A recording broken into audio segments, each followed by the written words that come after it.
Gostaria de saudar a você nesse dia com a paz do Senhor Jesus.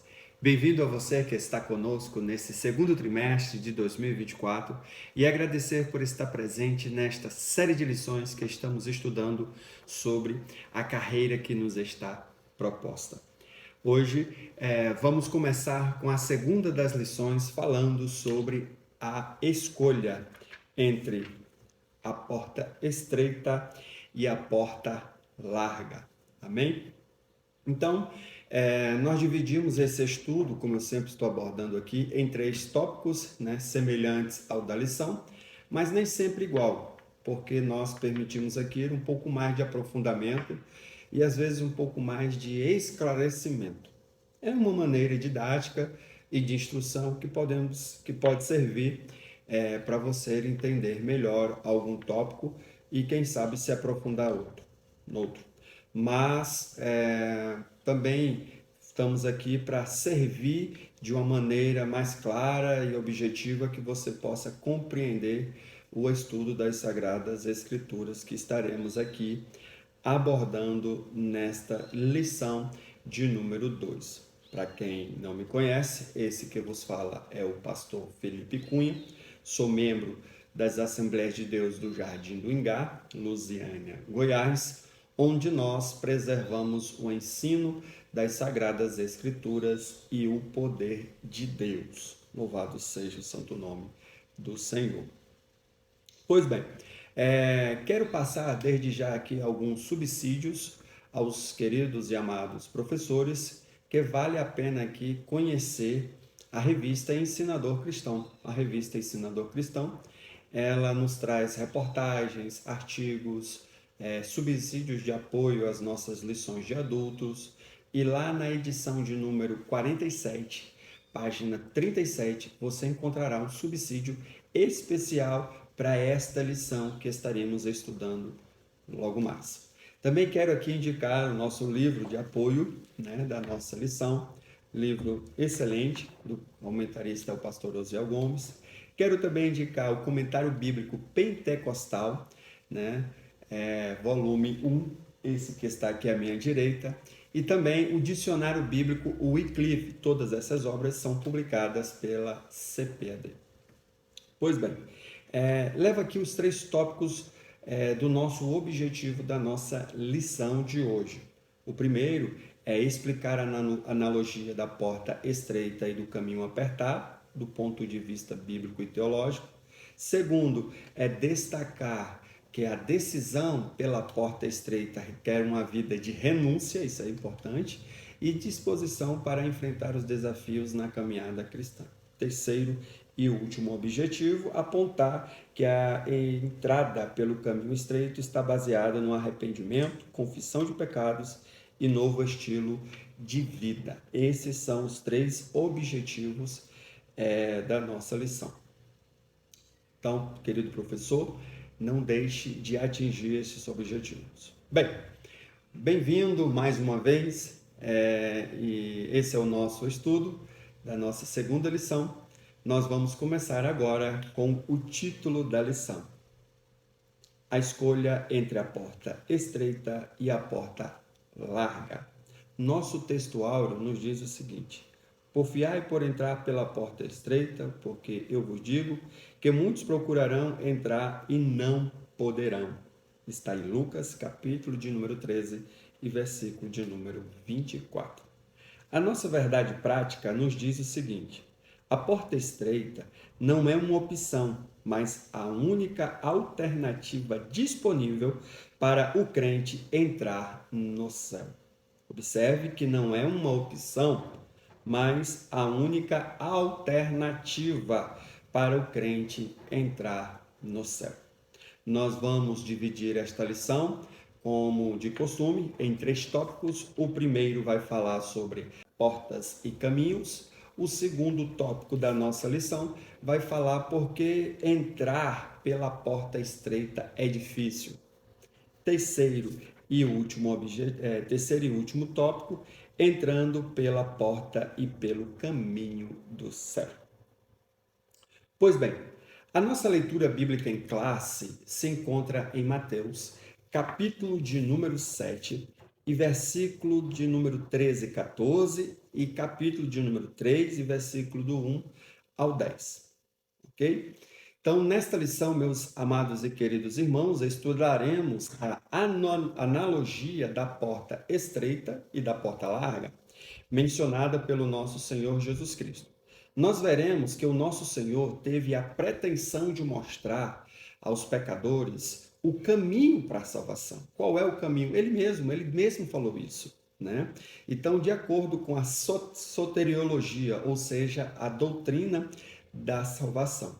E vamos aqui, desde já, abordar algumas coisas importantíssimas que a nossa introdução da nossa lição vem nos trazendo, e eu peço a você, querido ouvinte, que venha prestar bastante atenção. Nesta lição, estudaremos o símbolo da porta estreita e da porta larga no caminho apertado e do espaçoso. Nosso propósito é pontuar algumas razões que nos mostram como devemos escolher a porta estreita e, do ponto de vista bíblico, como entrar pelo caminho apertado. Nesse sentido, veremos que o início da nossa jornada deve levar em conta o caminho que nos conduz ao céu.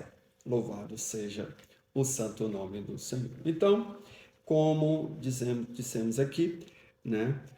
Vamos abordar ao longo desse primeiro tópico sobre portas e caminhos. Nós temos uma palavra-chave para esta lição, que é porta. Então, de acordo com o tópico 1 e o primeiro subtópico, o tópico 1, portas e caminhos, e o primeiro subtópico vai falar sobre a porta estreita. Pois bem, de acordo com a nossa lição, a ideia de uma porta estreita como caminho para a vida está presente tanto na leitura judaica quanto na cristã. Sabemos que a porta é uma entrada existente em um edifício ou muro, de acordo com a lição, né? Então, podemos dizer que porta é um acesso que você tem a entrar em algum lugar. Pois bem, à luz da leitura bíblica em classe, em Mateus capítulo de número 7, versículo de número 13, começa falando sobre a porta estreita, um adjetivo que quer dizer apertado. E quando se fala de ser estreito, não quer dizer que é muito difícil de ser cristão, pois para isso o Pai providenciou tanto a porta como o caminho, pois ele bem diz em João capítulo número 10, versículo número 9, se não me falha a memória, quando ele diz, eu sou a porta, e se alguém entrar por mim, salvar-se-á, e entrará e sairá e achará pastagem. Mas de acordo com Mateus capítulo 7, versículo 13, a ênfase ali é que Jesus Cristo é o único acesso, igual nós lemos aqui na nossa verdade prática, né? É o único acesso para obter a salvação, visto que foi ele que morreu por nós, pelos nossos pecados na humanidade. Na verdade, então quando nós olhamos Atos dos Apóstolos, capítulo 4, versículo 12, diz, e em nenhum outro há salvação, porque também debaixo do céu nenhum outro nome há dado entre os homens pelo qual devamos ser salvos. Isso é claro.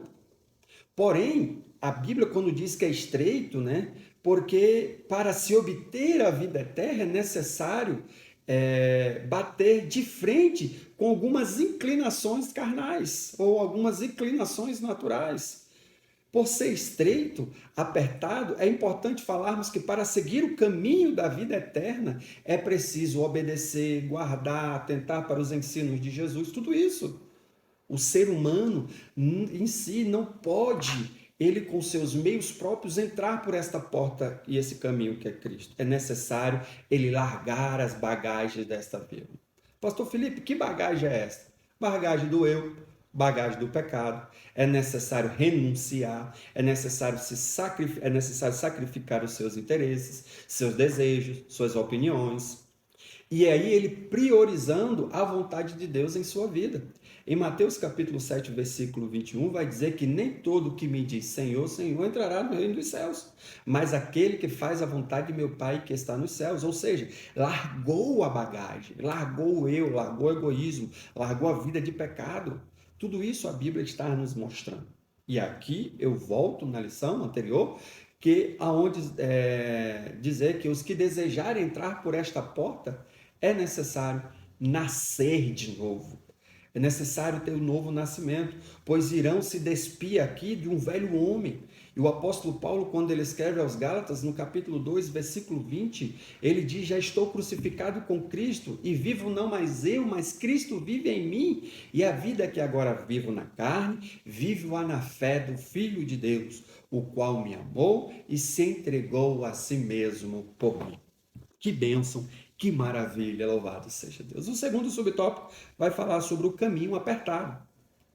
A lição, meus amados e queridos irmãos, nos mostra que quando falamos de caminho apertado, apontamos para um modo de agir, a maneira de viver que evidencia a salvação ou a perdição. É nesse sentido, quando a Bíblia fala, usando essa metáfora do caminho apertado, onde nos mostra em Mateus capítulo número 7, aponta para os que desejam a vida eterna. A lição traz o significado da palavra apertado da seguinte forma, como um prensar de uvas, espremer, pressionar com firmeza, né? Ou também a lição vai trazer a ideia como caminho comprido. Meus irmãos, nesse caminho apertado é o que nos leva a praticar o que Jesus nos ensinou, que é amar os nossos inimigos, não praticar a hipocrisia, acumular tesouros nos céus. E aqui eu venho dizer, quais são as características do caminho apertado? Bom, as características do caminho apertado são prósperos, porque ele mesmo, porque realmente só coloca em prática aquele que nasceu de novo. E quais são? A ação de amar a Deus sobre todas as coisas.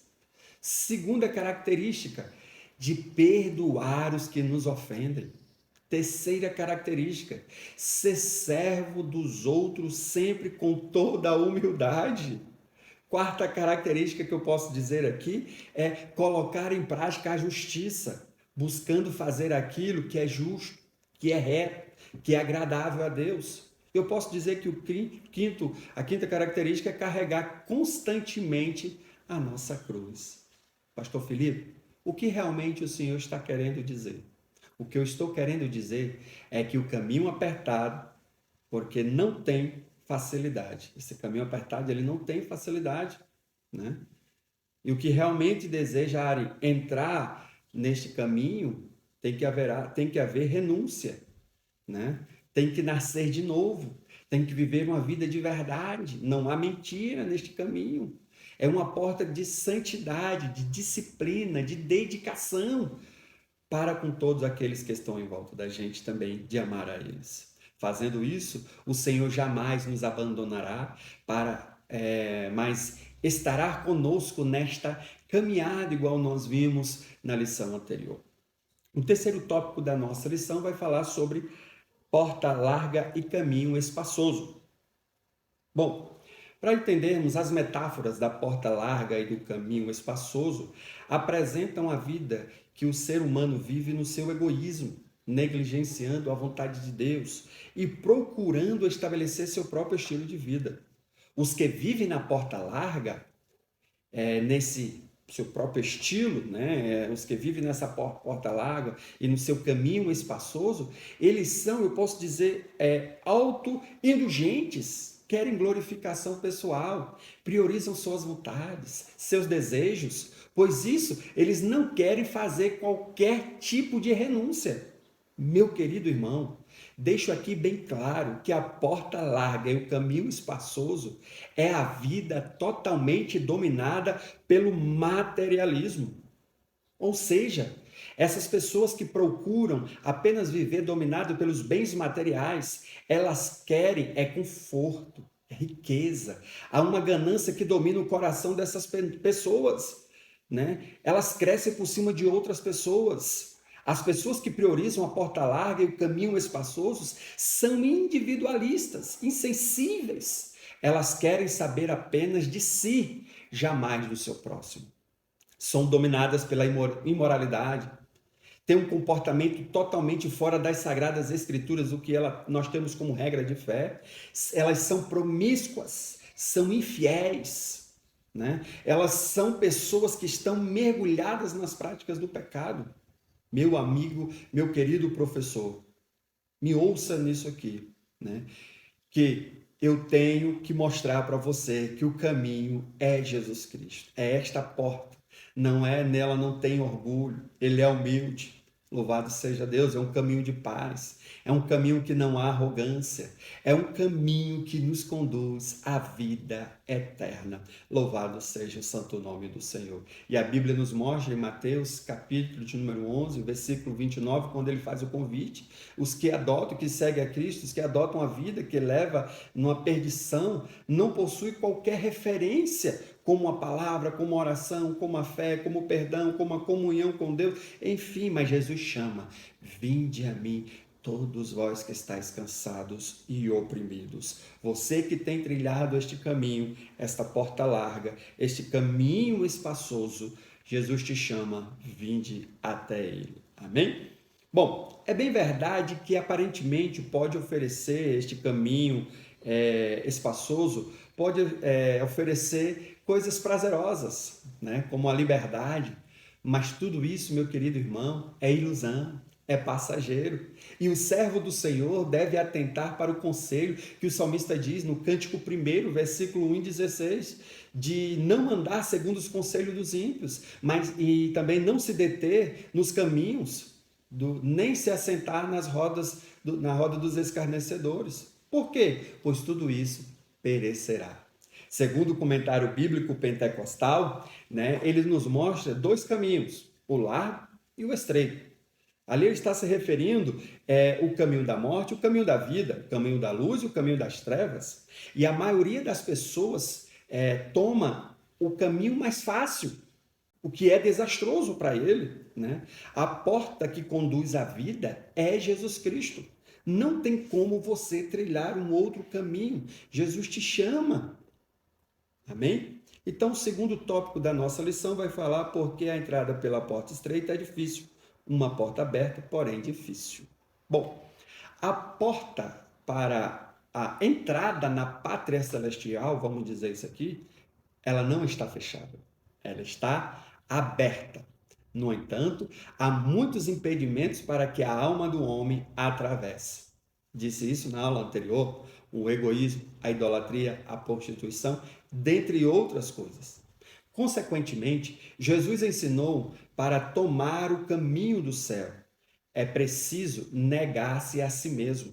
Em Mateus capítulo de número 6, versículo de número 14, diz assim: então disse Jesus aos seus discípulos: se alguém quiser vir após mim, renuncie a si mesmo, tome sobre si a sua cruz e siga-me. É necessário renunciar. Então, entendemos que a porta estreita é difícil porque envolve renúncia, descrita em Mateus capítulo número 16, versículo de número 24, onde que requer uma autonegação, né? Desprezo ao espírito egoísta, mudando de imoralidade. E Paulo, quando ele escreve Tessalonicenses capítulo 4, versículo 3 ou 3, se me falha a memória, ele fala muito bem sobre isso, para se abster da prostituição. Em 1 de João, capítulo 2, versículo 15, João vai dizer: não ameis o mundo, nem o que no mundo há. Se alguém ama o mundo, o amor do Pai não está nele. É necessário renunciarmos. Podemos dizer que envolve também sacrifício pessoal, isto é, desprezo aos prazeres mundanos, o que requer um alinhamento nos ensinos das Sagradas Escrituras. Em João capítulo 3, versículo do 3 ao 5, falamos sobre isso na lição anterior, sobre a velha natureza, com seus desejos, que eu chamo de desejos pecaminosos. Em Paulo escrevendo aos Colossenses também, no capítulo de número 3, versículo de número 8 e 9, Paulo vai dizer: mas agora despojai-vos também de tudo, de quê? da ira, da cólera, da malícia, da maledicência, das palavras torpes da vossa boca. Não mintais uns aos outros, pois que já vos despistes do velho homem com os seus feitos. Então, Paulo deixa bem claro isso. Outro ataque que pode vir contra os que entram pela porta estreita é dita como a contracultura. Sim, a contracultura. Uma sociedade que vive sem Deus, nas práticas do pecado, onde tem sua mente e corações corruptos, jamais concordará com os preceitos bíblicos, jamais concordará com os valores cristãos. Mas o apóstolo Paulo, quando ele escreve aos Romanos, no capítulo 1, versículo 18 ao 32, Paulo vai falar muito bem sobre isso. Romanos capítulo 1, versículo de número 18 a seguir, Paulo vai dizer muito bem sobre isso. Ele está falando ali sobre a idolatria, a depravação dos gentios. E aí Paulo vai dizer lá no versículo de número 18, diz: porque do céu se manifesta a ira de Deus sobre toda a impiedade e injustiça dos homens que detêm a verdade e a injustiça. Porquanto o que de Deus se pode conhecer nele se manifesta, porque Deus o manifestou. Porque as suas coisas invisíveis, desde a criação do mundo, tanto o seu eterno poder como a sua divindade se estende e claramente se veem pelas coisas que são criadas, para que eles fiquem inexcusáveis. Portanto, tendo conhecido a Deus, não glorificaram como Deus, nem lhe deram graças. Antes, em seu discurso, se desvaneceram e o seu coração insensato se obscureceu. Dizendo-se sábios, tornaram-se loucos e mudaram a glória de Deus incorruptível em semelhança da imagem de homem corruptível, e de aves, e de quadrúpedes, e de répteis. Versículo 24, Paulo ainda vai dizer o seguinte: pelo que também Deus os entregou às concupiscências do seu coração, à imundícia, para desonrarem o seu corpo entre si, pois mudaram a verdade de Deus em mentira, e honraram e serviram mais a criatura do que o Criador, que é bendito eternamente. Amém. Pelo que Deus os abandonou às paixões infames, porque as suas mulheres mudaram o uso natural no contrário à natureza. E semelhantemente também os varões, deixando o uso natural da mulher, e semelhantemente também os varões, deixando o uso natural da mulher, se inflamaram em sua sensualidade uns para com os outros, varão com varão, cometendo torpeza, uma recompensa que convinha a seu erro. Versículo 28, eu faço questão de ler aqui para você. E como eles se não importaram de ter conhecimento de Deus, assim Deus os entregou a um sentimento perverso para fazerem coisas que não convêm, estando cheios de toda iniquidade, prostituição, malícia, avareza, maldades, cheios de invejas, homicídio, contenda, engano,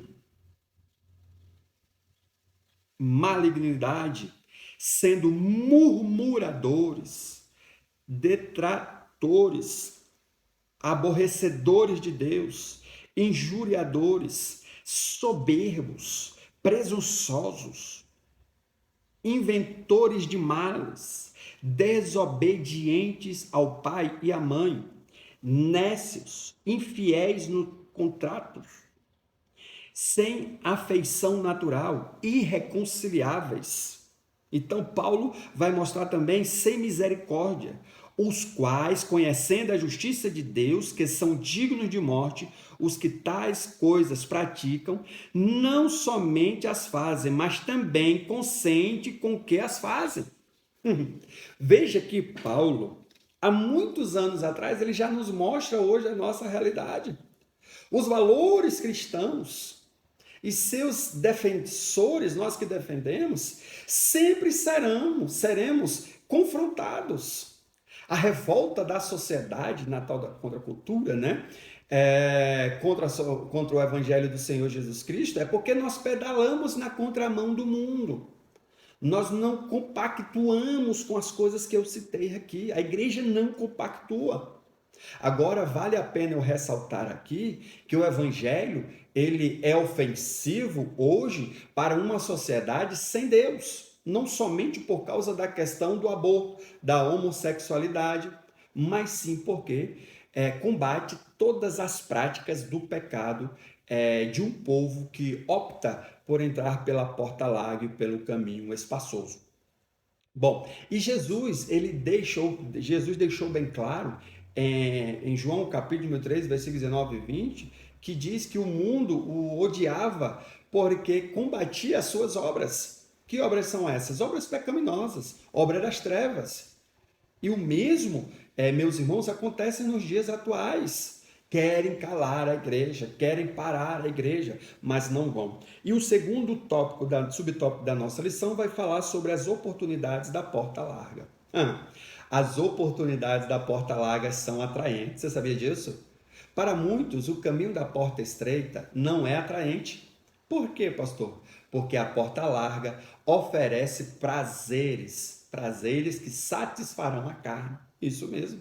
Mas o que andam nesse caminho são dominados por uma ilusão na sua vida, né? Eles vivem de fantasias, acham que é verdade, mas são mentiras. Na porta larga, as oportunidades são atraentes, porque não há perseguição, não há contrariedade, não há oposição. Ninguém, para eles, ninguém é dono de ninguém, né? Cada um é livre para viver do jeito que pensa, do jeito que quer. A sociedade caída não somente aprecia as atrações da porta larga e do caminho espaçoso, como também ela aprova esse tipo de conformidade social, conforme Paulo nos mostra nisto aqui que eu acabei de ler em Romanos capítulo de número 1, versículo 18 ao 32. Bom, e Jesus falou que é bem verdade que a porta larga e o caminho espaçoso leva uma multidão de pessoas, leva uma multidão maior,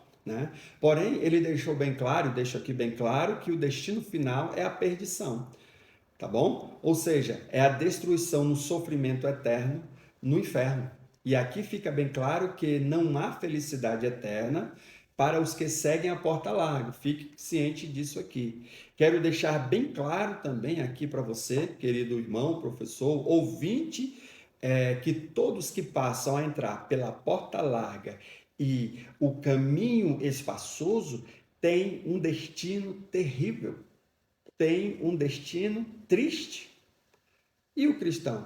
Mas o cristão comprometido com o evangelho do Senhor Jesus Cristo sabe que o mundo passa e as suas concupiscências, mas aquele que faz a vontade de Deus permanece para sempre. Terceiro subtópico, vamos ganhar tempo aqui, nos diz o seguinte: as razões das exigências. Pois bem, diferentemente da porta larga e do caminho espaçoso, a porta estreita e o caminho apertado requerem uma transformação interior, uma decisão, eu chamo a decisão pessoal, e uma disposição em seguir na contramão do mundo. Quem deseja seguir a Jesus precisa alinhar a sua vida nos ensinos das Sagradas Escrituras. A porta estreita e o caminho apertado são bem restritos. Pastor, o que o senhor está querendo dizer com isso? Jesus esclareceu isso, que a porta estreita e o caminho apertado tem muitas exigências, pelo fato que o convite que ele faz para viver uma vida é necessário renúncia, é necessário nascer de novo. Então, na porta estreita e no caminho apertado, requer que aquele que entrou por esta nova vida que eu disse, uma nova vida com Cristo, que agora o Espírito de Deus e o Pai e o Filho são companheiros, seja uma vida que venha expressar um amor verdadeiro, um amor vivo. Louvado seja o santo nome do Senhor, que venha ter uma vida agora de humildade, uma vida de renúncia, né, a todos os que eram egoístas, que viviam a vida na prática do pecado, agora vão viver diferente ao aceitar a Cristo, uma vida em novidade de vida. Pois bem, é importante lembrar também aqui as exigências para trilhar o caminho estreito não são para dificultar a entrada do cristão no céu. Você pode pensar que é estreito para dificultar, e não é. É para torná-lo o caminho mais puro, a fim de ser como Jesus é, e o coloca a pessoa em uma perfeição condição de ser santo, né? De viver uma vida de separação deste mundo, uma vida de separação do pecado. Portanto, a vida do cristão que caminha para o céu deve envolver um novo nascimento, sacrifício, amor, como eu disse, santidade e humildade. Amém? Então, o terceiro tópico da nossa lição vai falar sobre entrando pela porta e pelo caminho do céu. A mensagem que aqui está falando na nossa lição de João Batista, né, a mensagem que João Batista pregava para entrar no reino de Deus, ele falava sobre arrependimento. João era uma voz que ecoava tanto na antiga como na nova aliança. Como assim, pastor? A sua mensagem, a mensagem que ele trazia de arrependimento, era uma mensagem que era pregada por outros profetas, como profeta Isaías, profeta Jeremias. E aqui eu venho abrir um parênteses, é lamentável que esse tema de arrependimento de pecados já não se faz presente nas mensagens de muitos pregadores hoje. Muitos púlpitos não falam mais isso. Por quê, pastor Felipe? Porque eles estão priorizando a exaltação pessoal ou preferem falar aquilo que os outros desejam ouvir. Só que o apóstolo Paulo, quando ele escreve 2 Timóteo, capítulo 4 e versículo 3, Paulo, ele disse que esse tipo de situação iria acontecer nos últimos tempos. Quando diz que querem ouvir aquilo que lhes satisfaz, que impressiona, que emociona, mas não, é um evangelho que não transforma. Querido professor, deixe bem claro para a sua sala de aula, deixe bem claro para a sua turma, que arrependimento quer dizer como mudar de mente, mudar de propósito, é mudar para melhor. E toda essa mudança, ela só será por intermédio da palavra de Deus. E o pastor Antônio Gilberto, ele nos deixa bem claro quando ele fala sobre arrependimento, ele diz o seguinte no livro, ele diz o seguinte, teologia sistemática, com a teologia sistemática pentecostal, ele diz, o verdadeiro arrependimento é o que produz convicção do pecado, contrição do pecado, confissão do pecado, abandono do pecado, conversão do pecado.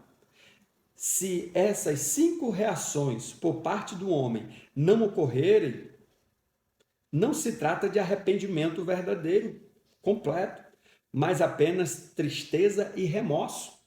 Porque a tristeza, segundo Deus, opera arrependimento, mas para a salvação, da qual ninguém se arrepende, mas a tristeza do mundo opera a morte.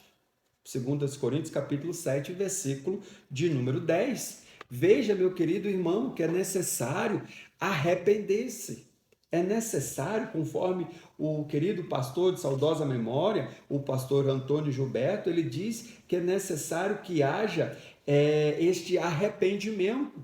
Meu querido ouvinte da palavra de Deus, eu preciso lhe deixar bem claro também, inclusive isso, que está no nosso livro de apoio, que é o arrependimento não é remorso. Sim, arrependimento não é remorso, pois ele leva a pessoa a uma reflexão de pecados, consciente de que precisa abandonar, precisa mudar de vida, e é preciso compreender isso na pessoa do Senhor Jesus Cristo. E nosso livro de apoio, ele vai dizer que já o remorso se manifesta de modo muito intenso, como um sentimento de culpa, o qual pode até parar uma vida, pode até parar a vida de uma pessoa, levando a diversas doenças, é o que nós vemos nos dias atuais. Espero que você esteja compreendendo. Nosso segundo subtópico diz o seguinte: confissão de pecados. O ministério de João Batista foi impactante, de modo que a Bíblia vai dizer que iam ter com ele toda a Judéia e a província do Jordão. E os que iam até João confessavam os seus pecados para serem batizados. Biblicamente, quando nós olhamos, o verbo confessar quer dizer declarar o que se crê ou sabe. Então, quando o homem ele está confessando ao Senhor Jesus Cristo, a pessoa vai afirmar ali, vai confirmar perante Deus que ela pecou, que aquela pessoa errou, que aquela pessoa desobedeceu e não viveu conforme a palavra do Senhor Jesus Cristo. O ato de confessar envolve uma atitude de humildade. Como assim, pastor? Pois revela o quanto somos falhos, o quanto somos fracos em nossa natureza, que é preciso entender o quanto a confissão de pecados é maravilhosa. É por meio da confissão de pecados que pode acontecer a cura, como também a libertação, com o próprio Salomão, quando ele escreve Provérbios 28:13, o que confessa e deixa alcança misericórdia. Por isso eu disse aqui sobre a cura, né? Alcança misericórdia, mas é necessário confessar. Quando olhamos para Mateus capítulo número 11, versículo 28 e 29, já disse isso aqui, e compreendemos que a confissão, que o peso da carga do pecado é deixado de lado, que não há mais aquele sentimento de culpa, de medo, de desespero. Sabe por quê? Porque eu vi ali o convite de Jesus e ali alivia o seu fardo. Louvado seja Deus. É pela confissão de Cristo que concede o perdão, meu amado e querido ouvinte, o qual vem acompanhando da restauração espiritual e emocional. Pois o amor de Deus concede o perdão. Quando acontece a verdadeira confissão, a pessoa recebe não somente o perdão, mas uma mudança de vida, uma mudança de comportamento, uma mudança de atitude. Não dá mais espaço para aquela arrogância que ele vivia, para aquela vida de tristeza, uma vida de orgulho. Quando a pessoa aceita Cristo, agora ela vive em novidade de vida, quando ela confessa os seus pecados. Terceiro subtópico da nossa lição, para chegando já à conclusão sobre produzindo frutos de arrependimento. João Batista, o batismo e a confissão somente não seriam as provas verdadeiras da mudança de vida. Era preciso apresentar frutos. E aqui nós chamamos frutos dignos de arrependimento. E para esses frutos são descritos mediante a generosidade, a justiça, o contentamento, a misericórdia, a fidelidade, a retidão. O que João estava querendo dizer que quem não tem esses frutos, conforme mencionei, não passam de víboras. Isso mesmo. Ou seja, a conversão não é verdadeira se houver ausência dos frutos. É lamentável, meus irmãos, nos dias em que estamos vivendo, a real essência de uma vida espiritual é descrita de outra maneira. Por vezes, se dá ênfase ao emocional, à religiosidade aparente, que pode apenas salientar folhas, mas não frutos, o que muitos cristãos têm hoje. Um cristão de verdade se nota pela transformação e por estabelecer um novo estilo de vida que se evidencia por atitudes verdadeiras. Ou seja, os frutos dignos de arrependimento expressam, na verdade, uma mudança radical de vida e um compromisso assumido com o Senhor Jesus Cristo ao levantar a sua mão. Logo se notará na vida desse homem um amor diferente, um amor, esse homem agora com a humildade. Esse homem agora, ele é justificado por Cristo. Um homem que havia maldade no seu coração, hoje há paz. São frutos, são sentimentos. Aquele sentimento de ódio, hoje ele tem paz, né? Hoje ele tem comunhão, tem reconciliação com todos. Pastor Felipe, o que o Senhor está querendo dizer sobre os frutos dignos de arrependimento? Meu amado e querido ouvinte, o que eu estou dizendo é que para que possuem frutos dignos de arrependimento, eles sabem como brilhar em meio às trevas, dando testemunhos verdadeiros, influenciando outros por meio de um viver santo.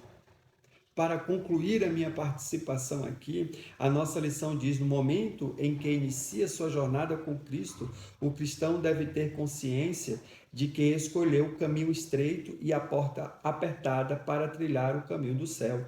Isso significa que precisamos renunciar ao eu, nossos pensamentos e desejos, para que Cristo apareça.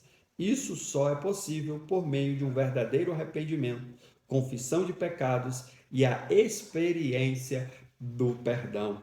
Eu espero que você possa compreender, meu caro e querido ouvinte, professor de escola dominical. O primeiro tópico da nossa lição deixa bem claro que a porta estreita e o caminho apertado representam uma vida de compromisso com Cristo. O segundo tópico da nossa lição mostra claramente: seguir pelo caminho apertado requer uma disposição em seguir na contramão da maioria.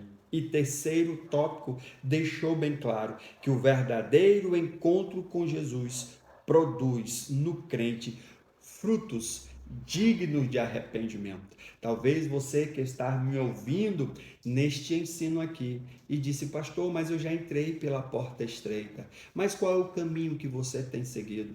Há muitas pessoas que não produzem frutos porque entraram por uma porta estreita e, depois que entraram, tomaram caminhos espaçosos, foram seguir os seus desejos, foram seguir